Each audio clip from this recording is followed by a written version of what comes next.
ഒരു പരിചയമില്ലാത്തവർ, നമ്മളെ അറിയാത്തവർ, കാര്യമറിയാത്തവർ നേരെ സോഷ്യൽ മീഡിയയിൽ കയറി അങ്ങ് അസഭ്യമടക്കം ചില കാര്യങ്ങൾ വ്യാഖ്യാനിച്ചോ ദുർവ്യാഖ്യാനിച്ചോ ചെയ്തതോ ചെയ്യാത്തതോ അറിഞ്ഞതോ അറിയാത്തതോ കാര്യങ്ങൾ ഇതെങ്ങനെ എഫക്റ്റ് ചെയ്യാതെ അങ്ങ് വിടുന്നുവോ അത് എഫക്റ്റ് ചെയ്തോ? അതിലൊരു 90% ഞാൻ അറിയാറില്ല, ഞാൻ വായിക്കാറില്ല. അതാണ് സത്യം. പിന്നെ അതിൽ അതിൻ്റെ അകത്ത് ആൻസറുണ്ട്. ഇതിൽ അറിഞ്ഞുകൂടാത്തൊരു കാര്യം, സത്യമല്ലാത്തൊരു കാര്യം, അങ്ങനൊരു കാര്യം പറയുമ്പോൾ അതിൻ്റെ പുറകെ എന്തിനാണ് പോണേ? അപ്പോൾ അത് ഞാനല്ല, അത് പ്രൂവ് ചെയ്യാൻ പോകേണ്ടി വരും. അപ്പോൾ അത് വേറെ തരത്തിലേക്ക് പോകും. അതിനേക്കാളും നല്ല ഇപ്പോൾ ഒരാൾ പറയുന്നത് അങ്ങനെ ഒരാൾ അതിനെക്കുറിച്ച് പറഞ്ഞു, നന്നായിരിക്കട്ടെ. ആരാ പറഞ്ഞേ? ഇപ്പോൾ ഒരാളുടെ പേര് പറയും, എപ്പോൾ പറഞ്ഞു?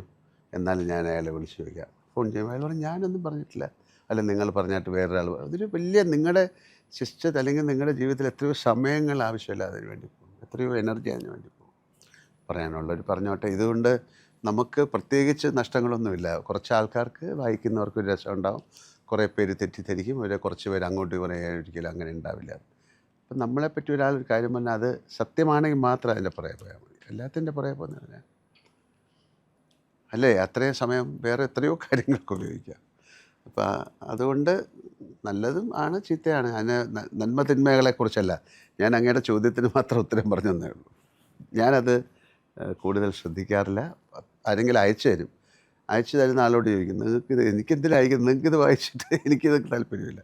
പക്ഷേ ചിലപ്പോൾ ഇത് ഇൻക്വിസിറ്റീവ്നെസ് ഉണ്ടാവും. ചില ആൾക്കാർ എന്താണ് പറഞ്ഞിരിക്കുന്നത് ഒക്കെ സ്വാഭാവികമാണ്. ഒരു മനുഷ്യൻ്റെ അല്ലെങ്കിൽ ഞാനൊരു മനുഷ്യനല്ല, അപ്പോൾ ചില ജിജ്ഞാസകളുണ്ടാവും, ചില അറിയാനുള്ള.